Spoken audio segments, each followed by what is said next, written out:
नमस्कार। आज मैं आपको बताऊंगा कि केतु ग्रह के द्वारा किस तरह हम अब भाई बहनों की संख्या ज्ञात कर सकते हैं।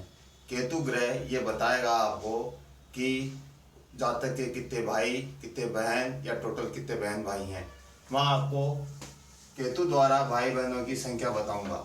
केतु जब तृतीय भाव में हो, केतु जब भाइयों के स्थान पर हो, तृतीय भाव भाई बहनों का भाव माना गया है। तृतीय भाव से अगर केतु हो तो जातक के 3 भाई होते हैं या 3 बहन होती है या टोटल 3 बहन भाई होते हैं।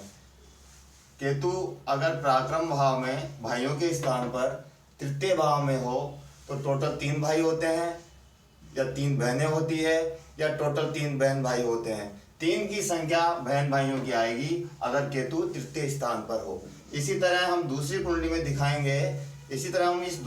दिखाएंगे कि केतु अगर भाग्य स्थान पे हो तो पत्नी स्थान से तीसरे स्थान यानी पत्नी के बहन भाइयों की संख्या भी हम ज्ञात कर सकते हैं।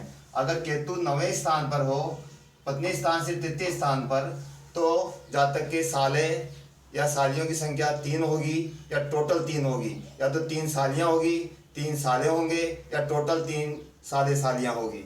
इस तरह हम केतु द्वारा भाई बहनों की संख्या ज्ञात कर सकते हैं। इन सभी परिस्थितियों में एक ही अपवाद है। वो अपवाद है कि केतु के शत्रु ग्रह सूर्य, चंद्रमा, मंगल और बुध, केतु के शत्रु ग्रह सूर्य, चंद्रमा, मंगल और बुध केतु के साथ नहीं होने चाहिए। अगर ये ग्रह केतु के साथ होंगे तो भाई बहनों की संख्या का सही पता नहीं लगेगा और केतु अपना पूरा रिजल्ट नहीं दे पाएगा। इस तरह मैंने आपको बताया कि भाई स्थान पर तृतीय भाव में अगर केतु बैठा हो तो भाई बहनों की संख्या 3 होगी, या तो 3 बहनें होगी या 3 भाई होंगे या टोटल 3 बहन भाई होंगे।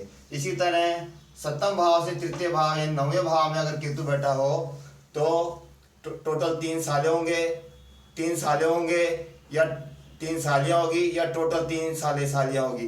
यानी 3 की संख्या इन दोनों परिस्थितियों में 3 की संख्या आएगी। 3 बहन भाई होंगे, टोटल 3 होंगे, या 3 साले सालियाँ होंगे या टोटल 3 साले सालियाँ होंगे। यानी 3 की संख्या बहन भाइयों की आएगी। नमस्कार।